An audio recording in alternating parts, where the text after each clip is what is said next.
السميع العليم من الشيطان اللعين الرجيم. فضل الله. بسم الله الرحمن الرحيم. الحمد لله رب العالمين. الحمد لله والحمد حقه كما يستحقه حمدا كثيرا.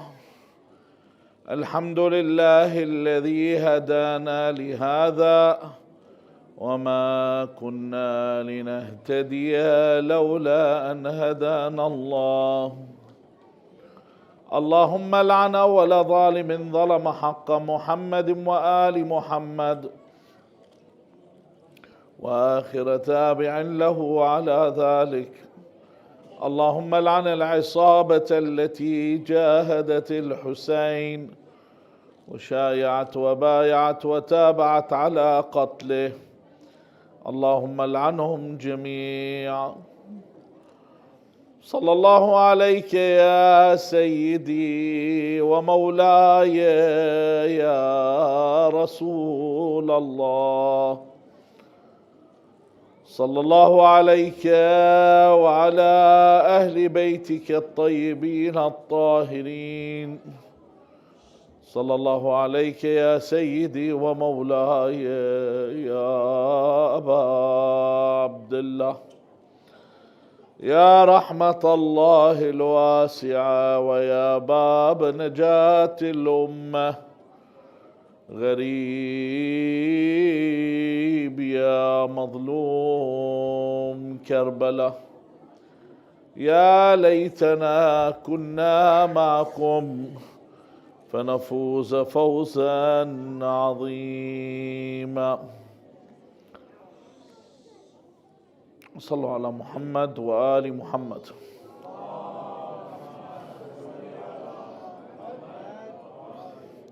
الثانية يغفر الله لكم.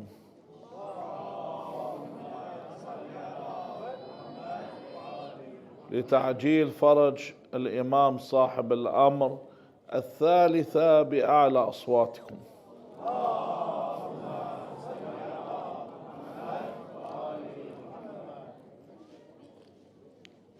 It has become commonplace for people to work as apologists when it comes to religion, with regard to religion. You need to get up there and defend religion.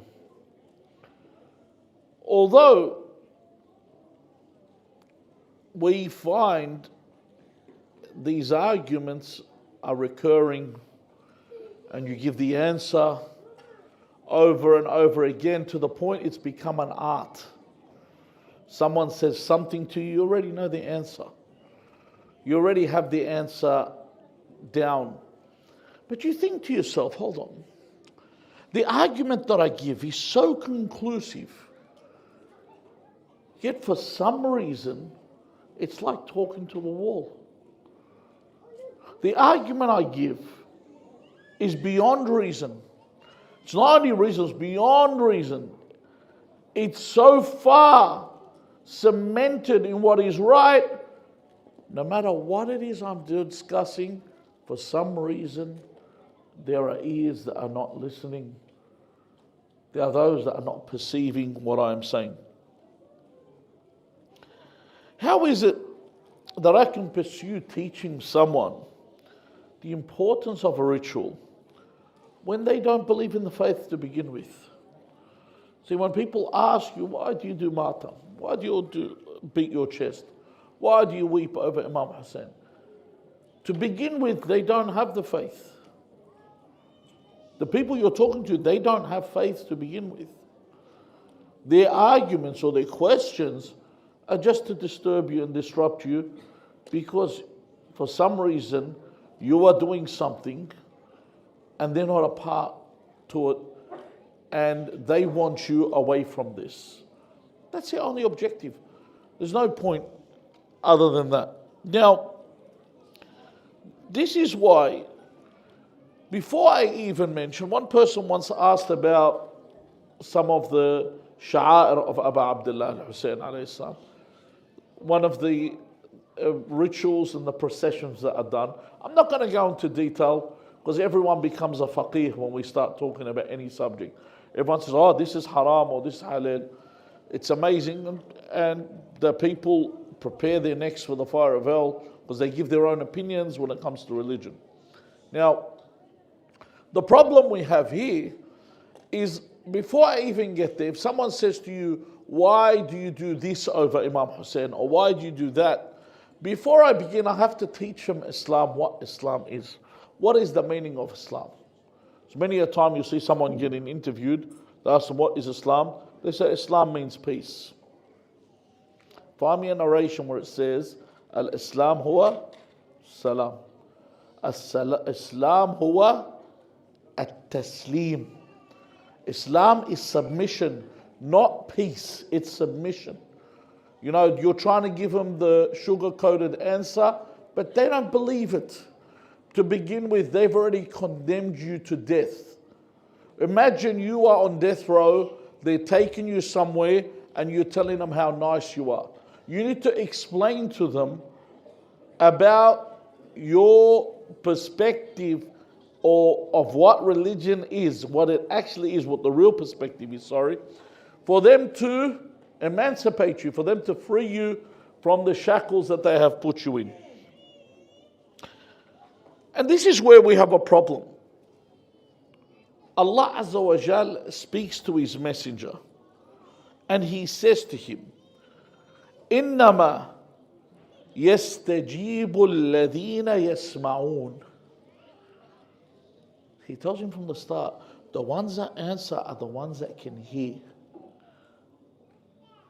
You know, when we say yasma'un, not can hear as in hear. When we say, for example, Sami' Allah liman hamida. Sami' Allah means Allah accepts our thanks. So they don't hear, they accept. They listen. They just don't. You know, when a father is giving his son a lecture and the son goes into autopilot. Father's talking, son's going, all right, now I'm being lectured. Let's just see till this wave goes over.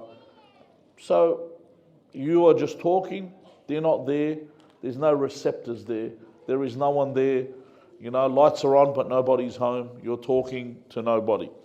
So Allah says, إِنَّمَا only يَسْتَجِيبُ الَّذِينَ يَسْمَعُونَ وَالْمَوْتَى يَبْعَثُهُمُ اللَّهُ ثُمَّ إِلَيْهِ يُرْجَعُونَ. The group that listens, the ones that accept when they're told, are the only ones that hear. What does God call the other group? He says, وَالْمَوْتَى. He refers to them as the dead. They're alive, but they're actually dead. He says, وَالْمَوْتَ يَبْعَثُهُمُ اللَّهُ ثُمَّ إِلَيْهِ يُرْجَعُونَ. As for the dead, Allah, a lot of people read this verse and think that they're talking about actual dead people. Allah will resurrect them, okay?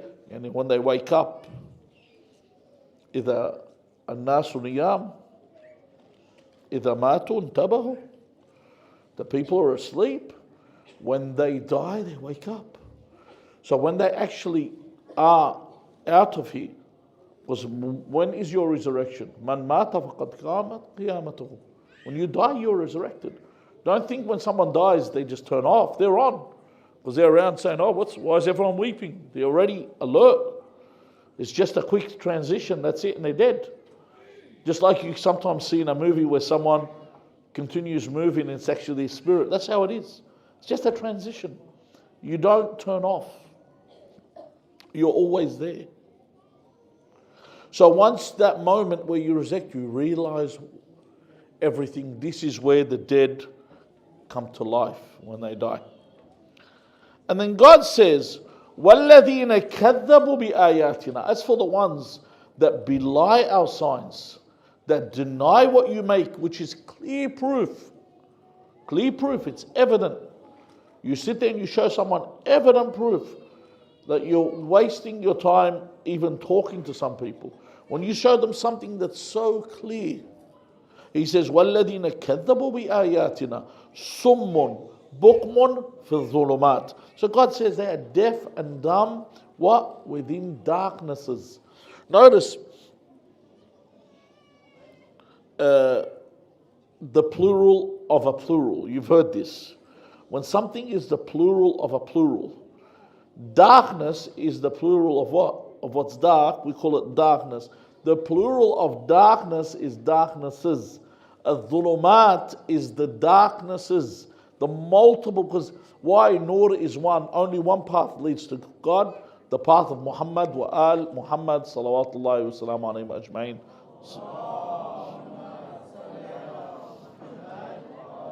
Any other path. If someone comes and says, like someone asked yesterday, is there tariqa or tariqa? Listen, there's Ahl al-Bayt, Amir al-Mu'mineen, to Kumail. He said, Ya Kumail, la ta'khud illa anna takun minna.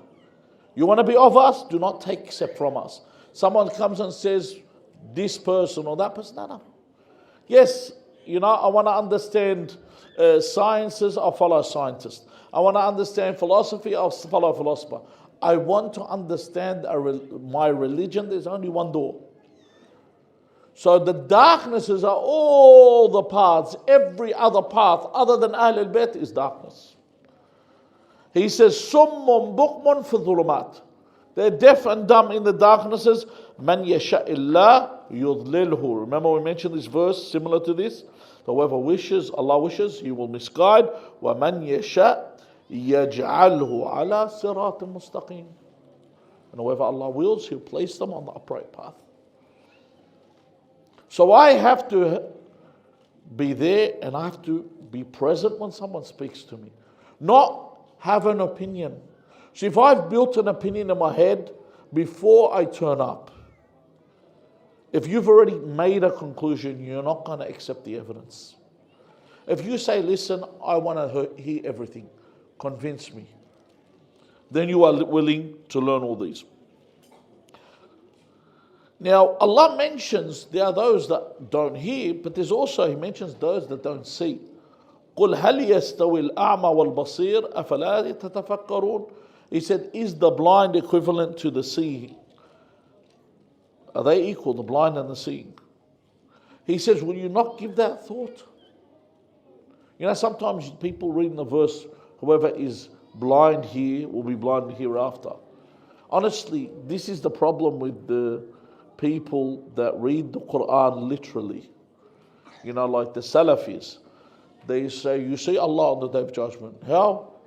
So, وَجُوهٌ يَوْمَئِذٍ نَاظِرَةٌ إِلَىٰ رَبِّهَا نَاظِرَةٌ. On the Day of Judgment, people will be looking at God. This is what they say. That's what it means. So it means you can actually, يَدُ اللَّهِ فَوْقَ أَيْدِيهِمْ means what? That God has a hand and His hand's above theirs. Likewise here. They say whoever's blind here will be blind hereafter. If they're blind, they remain blind. Blindness is not with regard to the physical blindness. So ones that cannot see when the signs are before them. When we sit there, I read a book, honestly, this book actually exists, a booklet.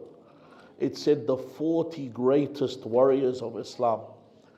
Did you know number one was Khalid ibn al-Walid? Did you know through the whole thing I did not find Hamza, Ja'far or Ali ibn Abi Talib? Do you believe that? 40 greatest warriors, those three were not mentioned. Someone had written this booklet about the 40 greatest warriors. This is blindness. Like, who can talk about the battles of Islam and not mention these three? Who can mention them? This is the blindness we are talking to. Now, these warnings only benefit those whose hearts are blind. It's not talking about their vision. And those that take heed to warning. They're blind hearts, they listen, they absorb, they receive these arguments. They accept the proofs and they don't wait till these proofs are against them on the Day of Judgment. That's why we find sometimes when you're talking to someone about these subjects, it's like you're talking to a wall. And it's very important that I shouldn't waste my time with these things. See, what you do instead, one of the things I tell people when they see something mentioned about Ahl al-Bayt without even against Tashayyuh, make a small video of the truth and just put up without mentioning anyone. And then there is a response, and don't get involved with these people that are going to waste your time. Because if you're trying to advise someone that is not seeking advice, they're not going to listen to you. That's why never volunteer advice. Wait for someone to ask you. So when they ask you, I remember once one of the sisters, a lady called me. She said, my son has become an atheist. She said, I wish for you to talk to him. I said, can you get him to call me if you want me to talk to him? She said, why? I said, because if I call him, then my hand's from the bottom. If he calls me, my hand's from the top. So if he calls me and he says things I don't like, if he's very rude, I'll say, hold on, you called me, so what's your tone? But if I call him, he's going to turn around and he goes, well, if you don't want to listen to what I've got to say, why'd you call me? So I want to do you a favor, because I told her, really, I don't waste my time with these people. Because this person's become an atheist. I said, something's complete, he's dark. There's no way this person is someone that is ready to receive. So he sat down with him. And then I said to him, were you ever a believer? He said, yes, I used to pray. I said, okay, how do you recite the Fatiha? He looked at me and he smiled, and I smiled, I go, go for it. He couldn't recite the Fatiha. Because he was trying to say, this is what they do. It's like when someone was arguing with another person, and he said to him, I used to be a Muslim. He said to him, how many rak'at are there in wudu? And he said, 4. Do you know? So when they say this guy had no idea about Islam whatsoever. So when I tried to explain something to him, I don't want to get into the whole discussion here, but all I tried to explain to him was this. It turned out the crux of his problem was he was in a relationship with a girl, and his mum would not accept that. So this is when his mum found a problem. She was afraid what people would say. She wasn't afraid that her son didn't believe in God, but people are going to say, oh, he's got a woman, he's living with her, no marriage. So it will say, Summa, you know what people are going to say. That's all she's worried about. She wasn't worried about the other thing. So I said to him, do you believe in Darwinian evolution? He said, yes. I said, good. I said, do you believe we are animals? He said, yes. I go, that's good. I said, get your girlfriend and take her home and do what comes naturally in front of your parents. Because that's what animals do. And if your mother refuses, tell her where to go. He said, this is my mother, I need to respect her. I said, who said? I said, is there a law that says you have to respect your mother? Because he's frozen there. He can't say that there is, because there is no legislator, there's no God. So what law says you have to respect your mother? If it wasn't for religion, there's no law. I said, what? I said, we are animals. Animals don't need to respect their parents. Animals can do what they want. You can live in the house. I said, you might be stronger than your father. Isn't that what the lions do? They run out the bigger lion. Now you're the strongest. You take command of the house. He said, you're speaking crazy. And I said, yes, because life is crazy when there's no God. If there are no rules, what dictates what you do? What is it that tells you what's right and wrong if there are no rules? Because he can't say the law says I have to respect my parents, because the law doesn't.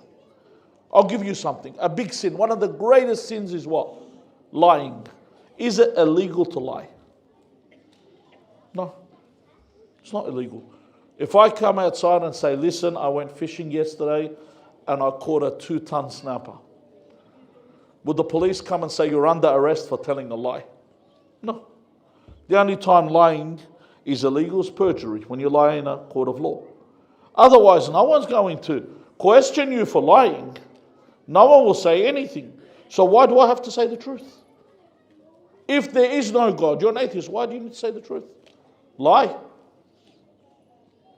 After I tried to bring it as close, it was a very long discussion, he still would not concede because there are no receptors.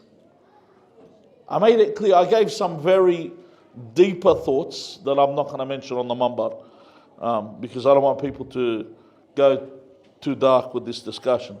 I tend to do that deliberately because when you poke, you wake people up internally so they can see that they're being ridiculous. And this is one of the biggest problems when it comes to Muharram.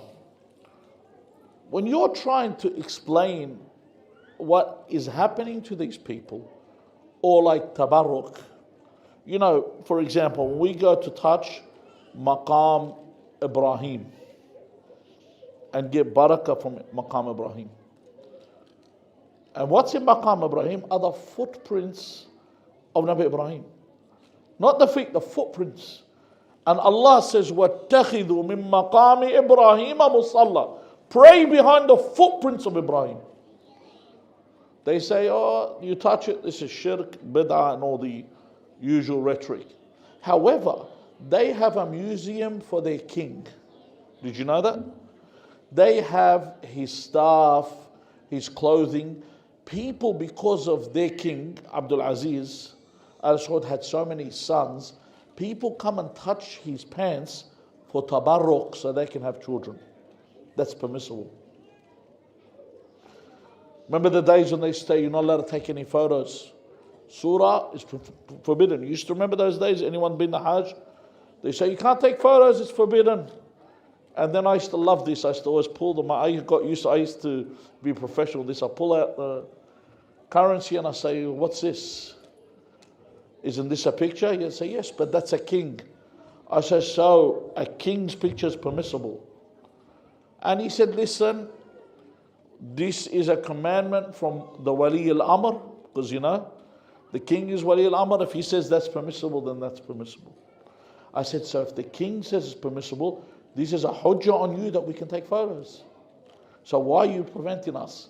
And then the robot resets and he goes, it's haram to take photos.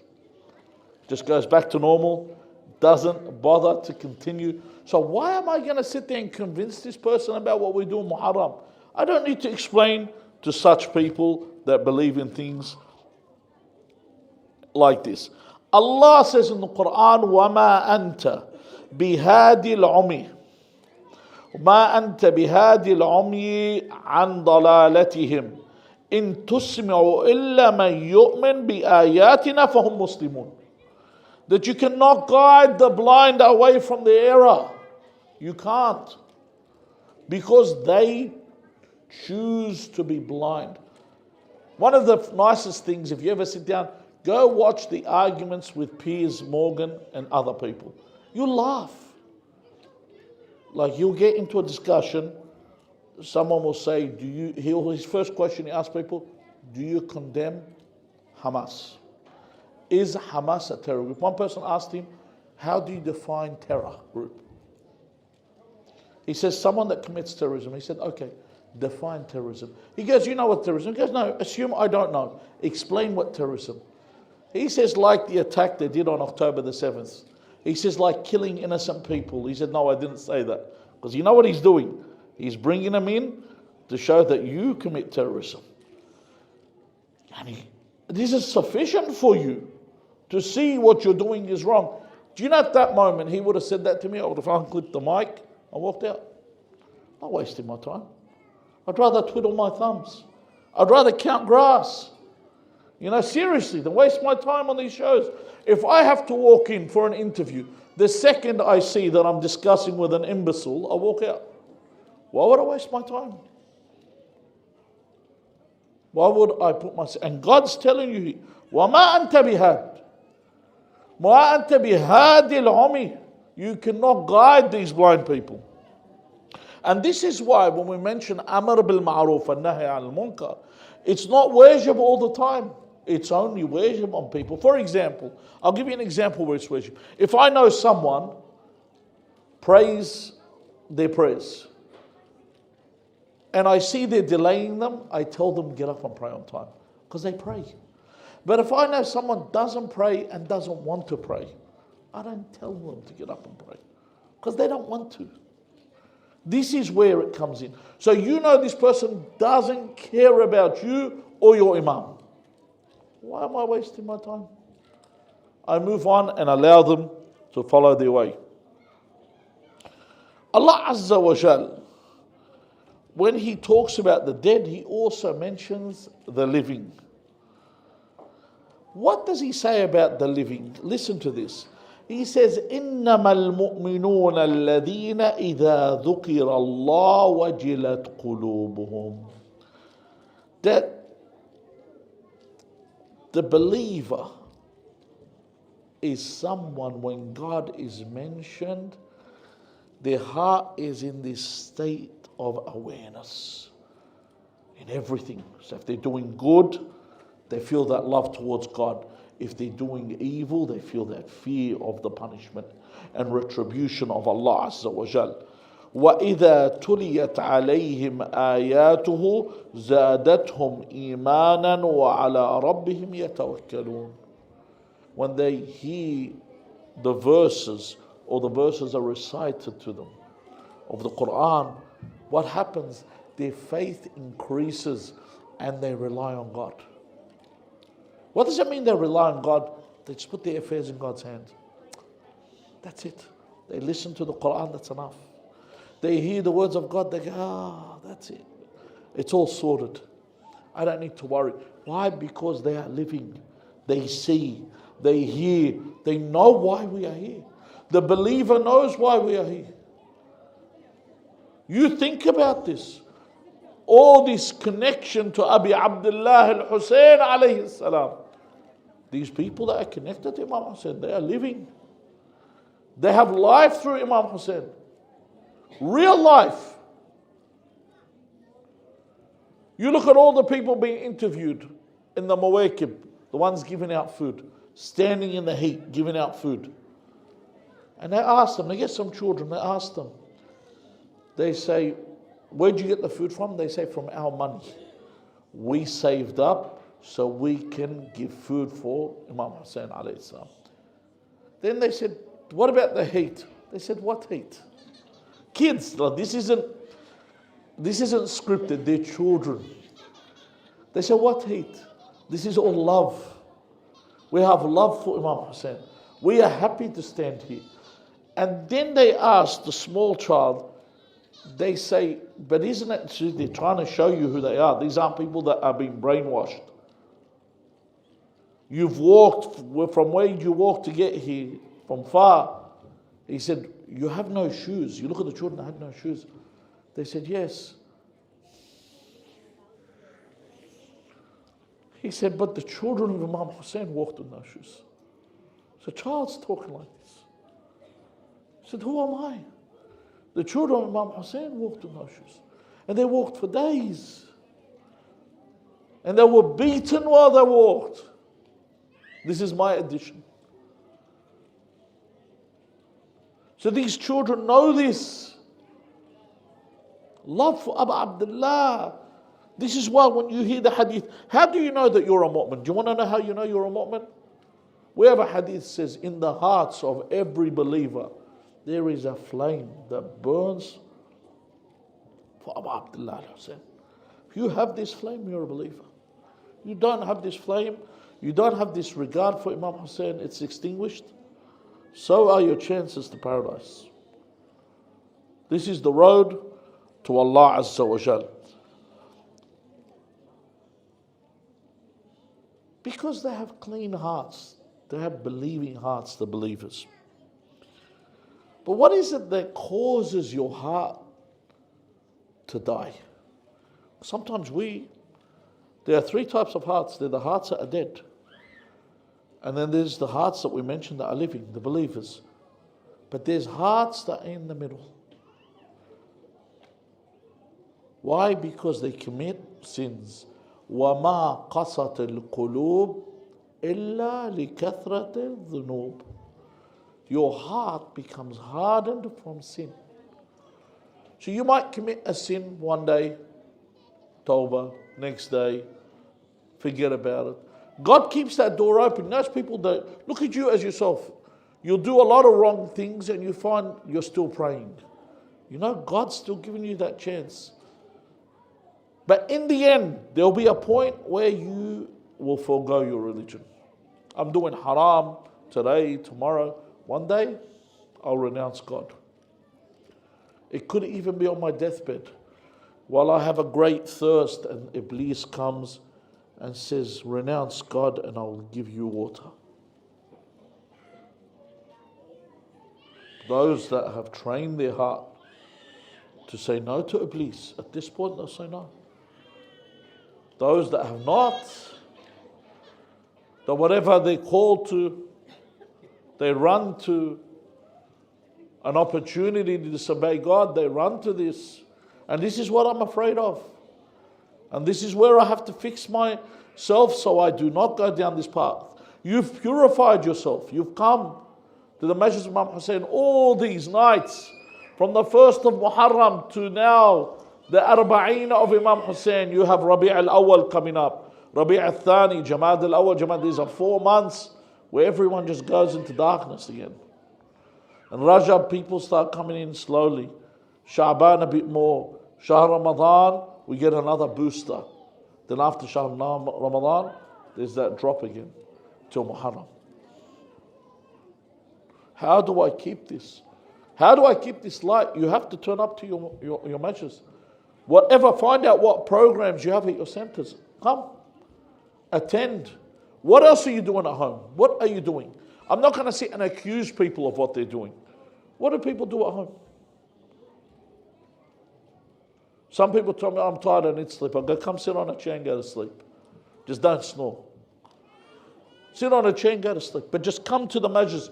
You know, when you talk to a personal trainer and ask them, is it better to go to the gym and not train or stay at home? They'll tell you, no, come to the gym and don't train. Just go to the gym and sit down. Don't do anything. But at least make the effort to get there. Make an effort to go somewhere.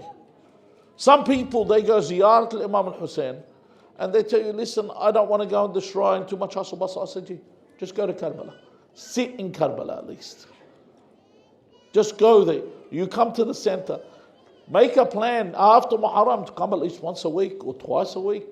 Whatever programs there are. Say the program goes for too long, 3-4 hours, come and say, I'm going to sit here for half an hour. Because Imam Amir al-Mu'mineen, Ali ibn Abi Talib alayhi salam says, اعلموا أن أخذ القليل خير من ترك الكثير. It's better to do a little than leave the lot. Don't say, oh, I have studies. Don't say, I have lessons. I always use my brother as an example. I tell people he works in the day. Okay? He works in the day. Once, honestly, he went in the morning to go do a job in Canberra from Sydney, which is basically driving for almost 3 hours. He went and did the job and came back and he had a lecture that night. Just before he went to Arbaeen, he went last second because he was finishing an assessment to hand in. He finished the assessment and jumped on the plane. Handed it in. Why? Because and he's got 7 kids on top of that. And just give you an idea, someone says, oh, I've got a lot. No, you don't have nothing. If there's someone studying, working, a father, and he's a sheikh, and he's doing all this, what excuse do you have? What excuse do you have not to attend a lecture? Or not to attend a dua or a majlis when it's all over? The problem is when I move away in the end, I start moving towards sin because I'm not hanging out with the believers and the righteous people. I start hanging out with the people that are swaying away. Then after a while, you'll see yourself ask ridiculous questions. Why are you going to Hajj? You should give your money to the poor. Why do we build shrines? We should be feeding the poor. You know those questions? Why do we still mourn over Imam Hussein? Isn't that redundant? Why do people say stuff like that? Because they have veered away from religion. Their hearts have become hardened, so they start to ask ridiculous questions. They start to ask questions that make no sense. Let us start discussing the day of Arbaeen. On this day, you need to remember Jabir ibn Abdullah al-Ansari. Jabir was of the companions of Rasulullah. Jabir is the one that waited to look for Imam al-Baqir, salawatullahi wa salamu alayh, to give a amana, a trust that Rasulullah said, "O Jabir, you will live until you see my great-grandson Muhammad ibn Ali send salam from me to him." So he would sit and wait in Medina and say, "Ya Baqir al-Ilm, Ya Baqir al-Ilm." He would call out until because he was blind, until he met him and he said, "You are Muhammad ibn Ali?" He said, "Yes." He said, "I am here to send my salam to you from Rasulullah sallallahu alayhi wa alihi wa sallam." Imagine that. The beauty of this hadith, number one, the Prophet is not predicting, he's prophesizing multiple things that could have been stopped, but if he wasn't a prophet. One, that he will not live to see his great-grandson. Two, that he will have a great-grandson called Muhammad ibn Ali. Three, that Jabir will live long enough to see Muhammad ibn Ali. This is prophecy. Now, at this time, Jabir's got older and he moves towards Karbala, like the people walking towards Karbala right now. The man that he's with is called Atiyya al-Awfi, the one that narrates this tradition. They arrive in Karbala. Could you imagine? This is on the 40th of the martyrdom of the Imam. This is where the sands are fresh. They've drank from the blood of friend and foe. He arrives there, and there is the river Furat, and they do their ablutions, they wash, they do ghusl in the river, and they move towards their clothing. Inside they have brought with them clean garments, clean clothes to wear. Because it's recommended that when I visit Imam Hussein alayhi salam, to wear clean clothes when I'm about to do ziyarah. And they put on utur, ointment. They perfume themselves for visiting the Imam. And every step they take, as you're going for ziyarah, Bismillah wa billah, wa fi sabilillah, wa ala millati Rasulillah, sallallahu alayhi wa alihi wa sallam. Jabir moves towards the graves. He's not at a shrine right now. Imagine Jabir is there. All there is in front of him is sand with stones, and Jabir is blind. Jabir says to Atiyya, "Oh Atiyya, assist me to find the grave of Abi Abdullah al-Hussein." Atiyya says to Jabir, "Give me your hand." He takes his hand as he moves him towards the grave. Jabir touches the grave of Imam Hussein. He falls upon the grave. When he falls upon the grave, he awakens, and then he says, "Ya Hussein," call out, "Ya Hussein, Ya Hussein." 3 times he calls out to him. He says, "Habibun la yujibu Habib."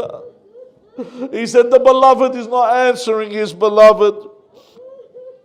Then he says, "But how can you answer when your blood is upon you? And how can you answer when your head has been detached from your body. Then he starts to show his ma'rifah. Jabir knows who he's talking to. He says, فَأَشْهَدُ أَنَّكَ ابْنُ خَاتَمِ النَّبِيِّينَ وَابْنُ سَيِّدِ الْمُؤْمِنِينَ وَابْنُ حَلِيفِ التَّقْوَى وَسَلِيلِ الْهُدَى. Remembering who his parents are. And then he says to him, وابن فاطمة الزهراء عليها السلام. He knows who his parents are. He knows who has been raised, by who he has been raised. And this is the point where he looks towards the grave of the Imam and gives his ziyarah. As I mentioned in the march, he says that I wish I were with you and I would have succeeded like you succeeded. So Atiyah says to him, "Oh Jabir, but you weren't with them." He says, "Oh Atiyah, Rasulullah has said, whoever wishes or likes the action of a people, he will be placed with these people." Now we know in this situation, when Jabir arrived, he saw the plains of Karbala, but let's go before this. Let's start before this. Before this, Imam Hussein was left on the battlefield for 3 days under the sun. Through miracle of God, Imam Ali ibn al-Hussein alayhi salam, he came with Banu Asad and he said to them, "Help me in gathering what I need to bury." They saw him walking towards Shat al-Furat. He walked a little, then he bent down and took something. Then he walked again and he went down and picked something else. And when they looked at him, they saw that he had picked the right arm of Abu al-Fadl al-Abbas. And then he picked the left arm. Then he said to Banu Asad, "Alaykum bihasira, get me a cloth."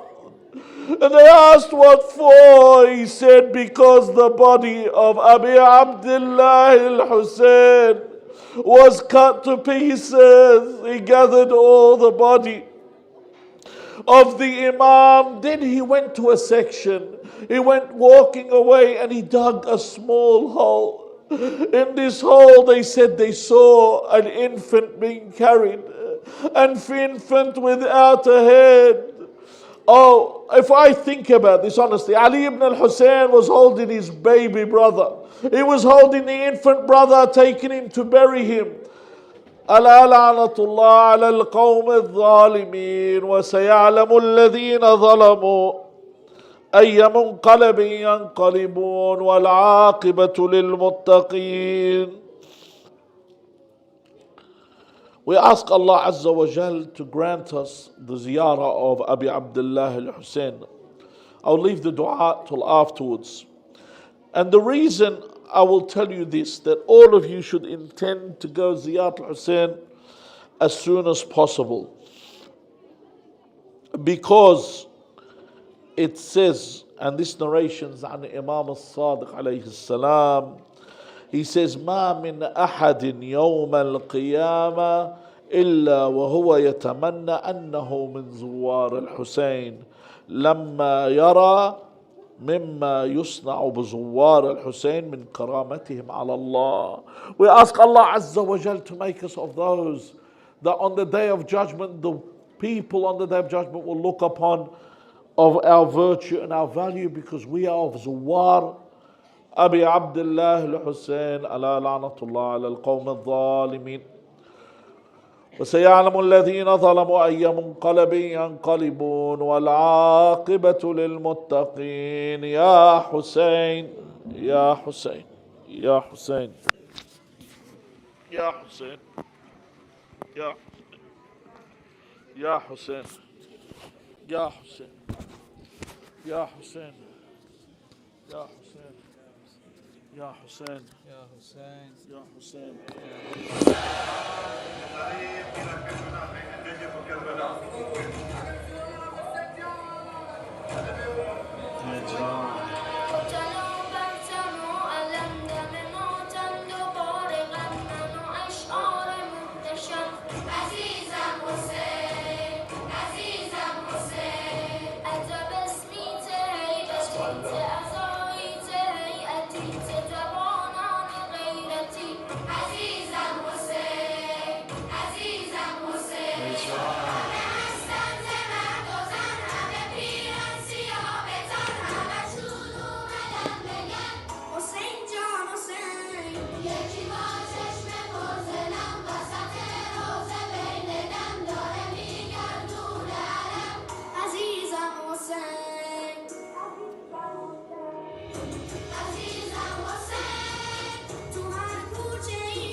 يا حسين يا حسين يا حسين يا حسين يا حسين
شام کے دربار میں چادروں کا نام سن کر رو پڑی بنتے علی شام کے دربار میں چادروں کا نام سن کر رو پڑی بنتے علی شام کے دربار میں واحجابہ کہہ رہی تھی سیدہ کی لاڈلی شام کے دربار میں چادروں کا نام سن کر رو پڑی بنتے علی شام کے دربار میں چادروں کا نام سن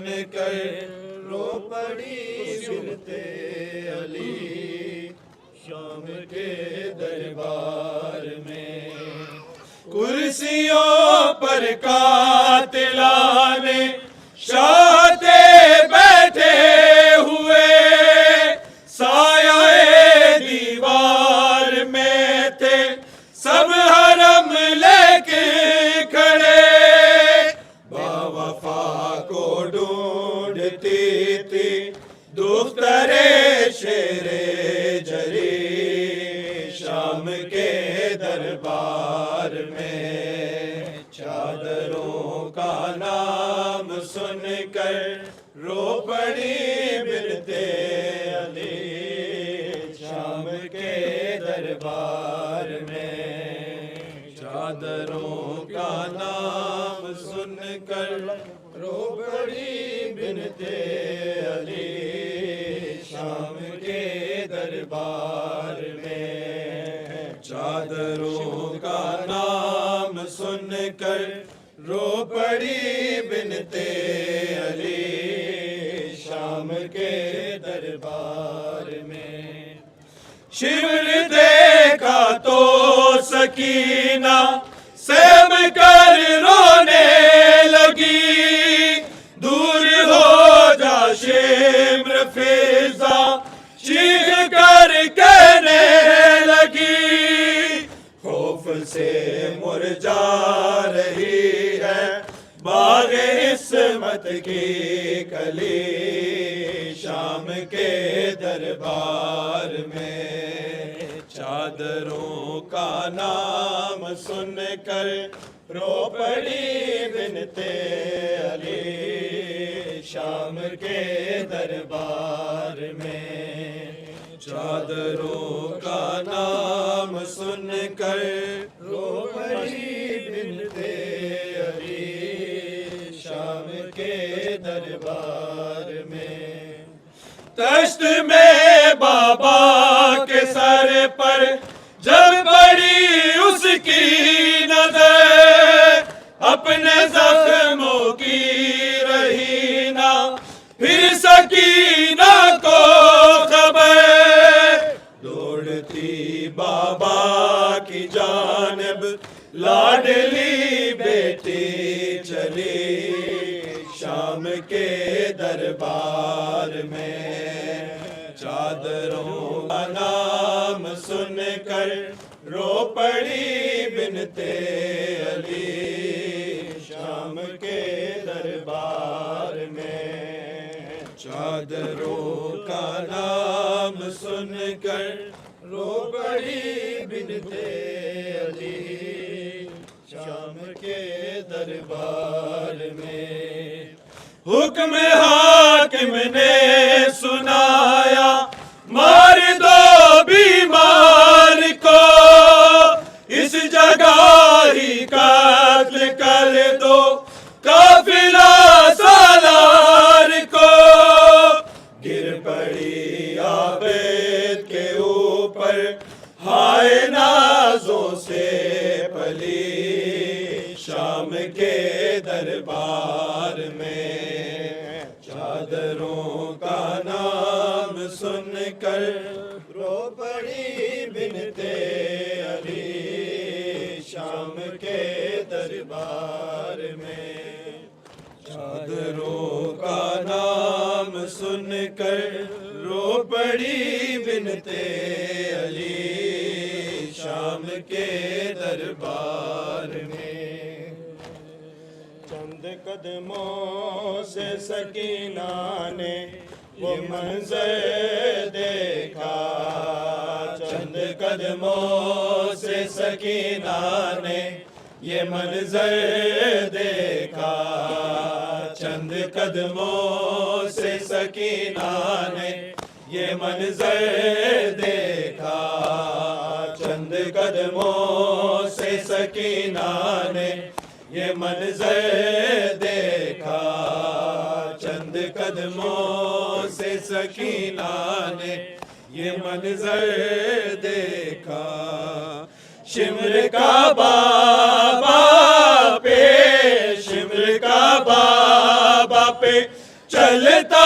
ہوا خنجر دیکھا چند قدموں سے سکینہ نے یہ منظر دیکھا چند قدموں سے سکینہ نے یہ منظر دیکھا چند قدموں سے سکینہ نے یہ منظر دیکھا شمر کا بابا پہ شمر کا بابا پہ چلتا ہوا خنجر دیکھا چند قدموں سے سکینہ نے یہ منظر دیکھا چند قدموں سے سکینہ نے یہ منظر دیکھا چند قدموں سے سکینہ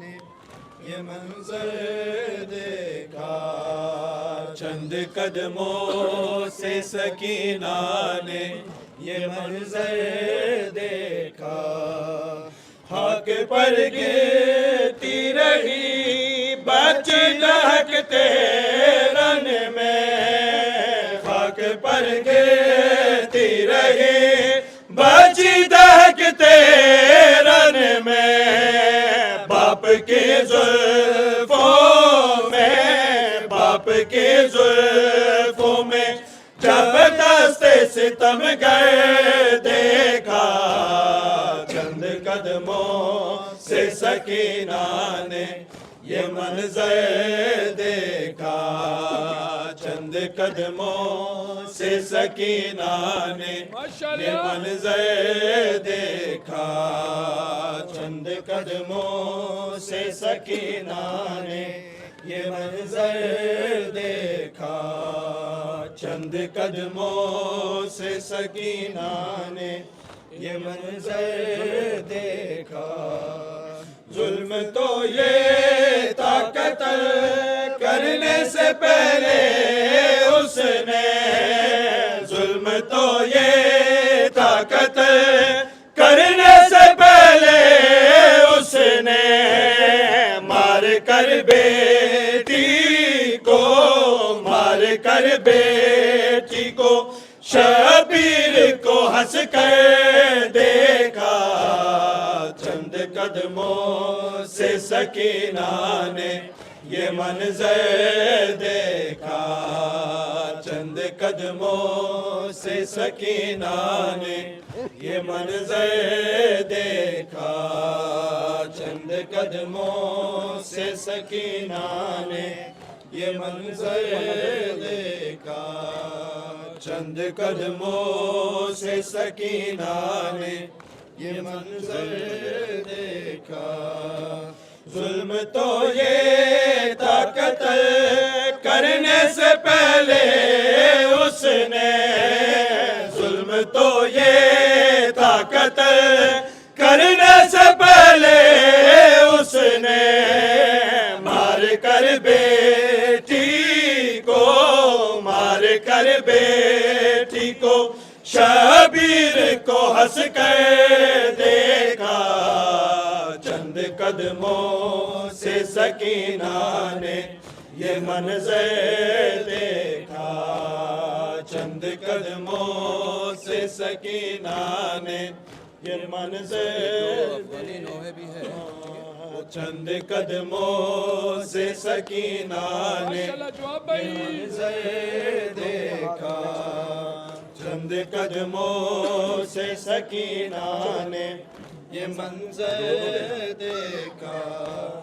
रोक ले हाथ को शाहिद नाम फिर वार करे, रोक ले हाथ को शाहिद वाना फिर वार करे। शकी गर्दन पे गला, शकी गर्दन पे गला, गला बेटी ने रख कर देखा। चंद कदमों से सकीना ने ये मंजर देखा, चंद कदमों से सकीना ने ये मंजर देखा, चंद कदमों से सकीना ने ये मंजर देखा। शिम्र का बाबा पे, शिम्र का बाबा पे चलता हुआ खंजर देखा। चंद कदमों से सकीना ने ये मंजर देखा, चंद कदमों से सकीना ने ये मंजर देखा। खातम अनबिया मोहम्मद मुस्तफा सलावत ذکر نوحه حسینم خدا نگهدار تو، حسینم خدا نگهدار تو. صلوات دومی را بلندتر.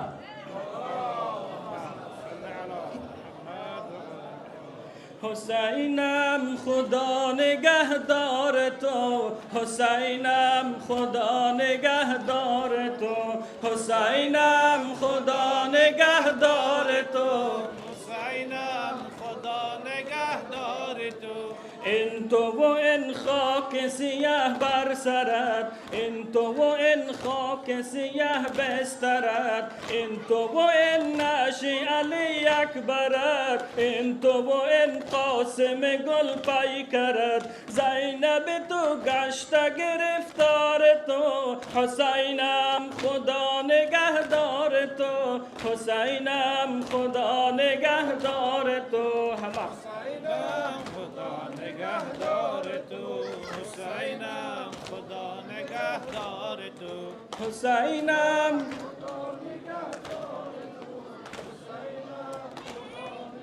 دار تو. این من و این کوفه و شام خراب، این من و آن مجلس بزم شراب، این من و این مادری از غر و باب، همسر تو گشته عزادار تو. حسینم خدا نگهدار تو، حسینم خدا نگهدار تو، حسینم خدا نگهدار تو، حسینم نگهدار تو. میروم اما دلم اینجا بود، میروم و حاصلم اینجا بود، میروم و منزلم اینجا بود. مانده بجا قافله سالار من، حسینم خدا نگهدار تو، حسینم خدا نگهدار تو، حسینم خدا نگهدار تو، حسینم دار تو. رفتم و آخر به تو گشتم جدا، رفتم و گشتم به غمت مبتلا، رفتم و ماندی تو به دشت بلا. میروم و مانده علم دار تو، حسینم خدا نگهدار تو، حسینم خدا نگهدار تو، حسینم خدا نگهدار تو، حسینم نگهدار تو. زینب تو عازم شام بلاست، زینب تو عازم شام بلاست. گشته کنون با سپهی اشقیا، گشته کنون با سپهی اشقیا. حسینم خدا نگهدار تو،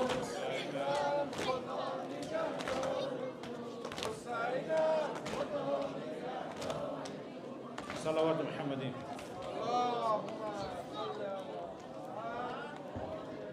می چکد از نی خون سار الله یا رسول الله یا رسول الله می چکد از نی خون سار الله یا رسول الله یا رسول الله می چکد از نی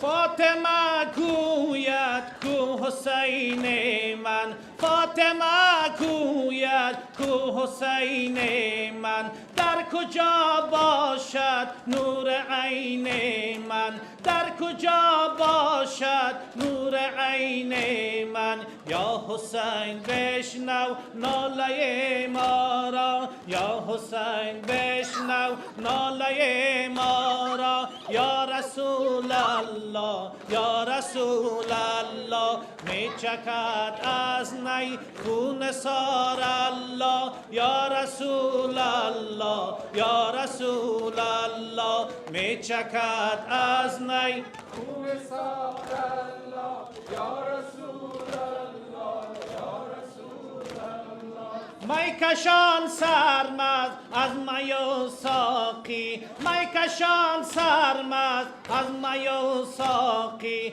ساغر افتاده از کف ساقی دست ما داما ند گل زهرا دست ما داما ند گل زهرا یا رسول الله یا رسول الله می چکد از نی خون سار الله یا رسول الله یا رسول الله می چکد از نی خون سار الله یا رسول الله باغبان خاموش لاله ها پر پر باغبان خاموش لاله ها پر پر هستی زینب شد خزان یک سر هستی زینب شد خزان یک سر آب رسانید با آن گل زهرا آب رسانید با آن گل زهرا یا رسول الله یا رسول الله می چکد از نی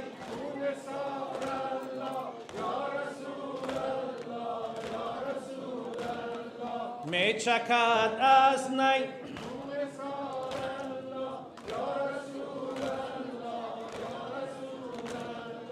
بر سری نی بین حامی قرآن بر سری نی بین حامی قرآن بر لبت جاری صوت الرحمن بر لبت جاری صوت الرحمن یا حسین بشنو ناله ما را یا حسین بشنو ناله ما را یا رسول الله یا رسول الله می چکد از نی خون سار الله می چکد از نی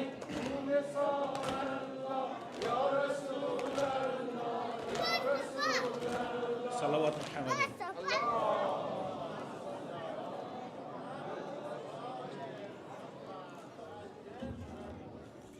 یا حسین یا حسین یا حسین زندہ من تنہا ہو زندہ من تنہا ہو یا رب کوئی معصومہ زندہ من تنہا ہو یا رب کوئی معصومہ یا رب کوئی معصومہ زندہ من تنہا ہو یا رب کوئی معصومہ زندہ من تنہا ہو پابند نہ ہوا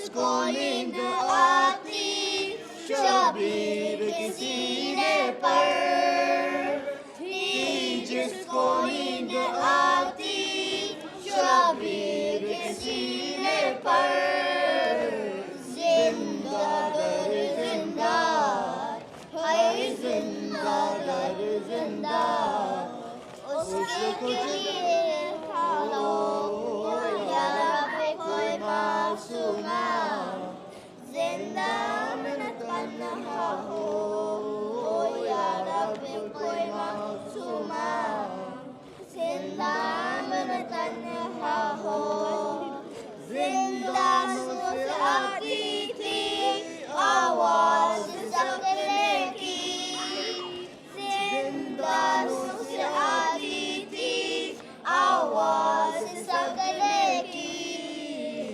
جیسے کہ سکینہ کو ہر جیسے کہ سکینہ کو ہر زندان رو رہا ہو یا رب کوئی معصومہ، زندہ من تنہا ہو یا رب کوئی معصومہ، زندہ من تنہا ہو۔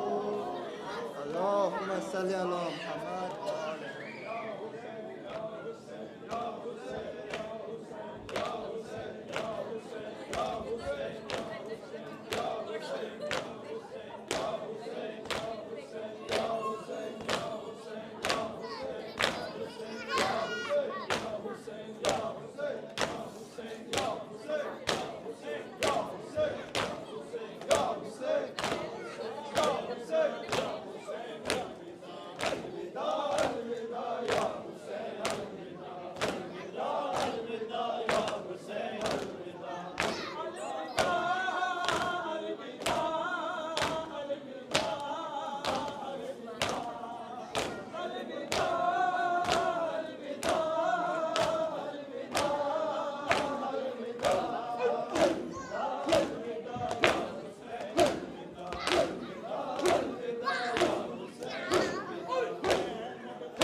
اللهم صل على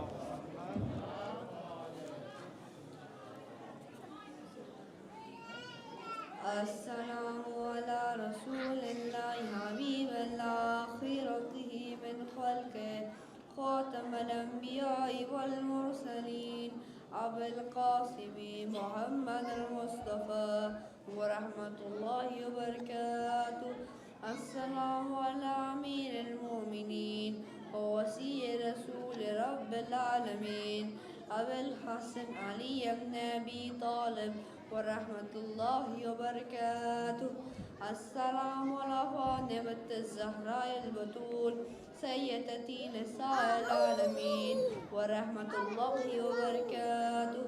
السلام على سبط الرحمة وإمام الهدى الحسن والحسين سيد الشباب يحمل الجنة ورحمة الله وبركاته.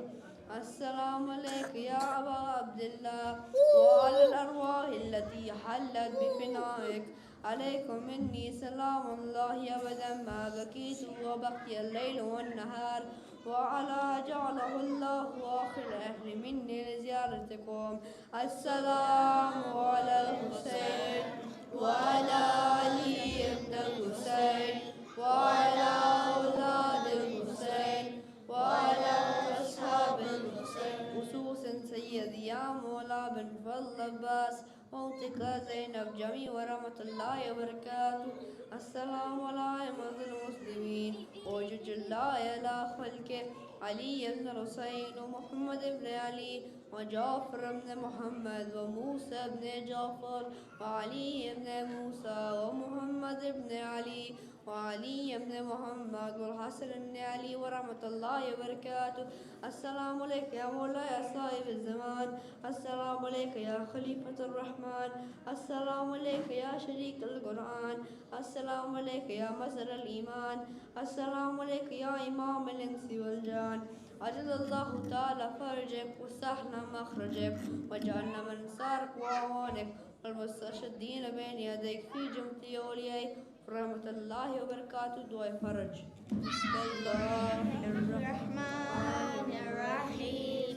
اللهم كن وليك حجة لحسن صلواتك عليه وعلى آبائه في هذه الساعة وفي كل ساعة وليا وحافظا وقاردا وناصرا وكلينا وعينا حتى تسكنه أرضك طوعا وتمتعه فيها طويلا برحمتك يا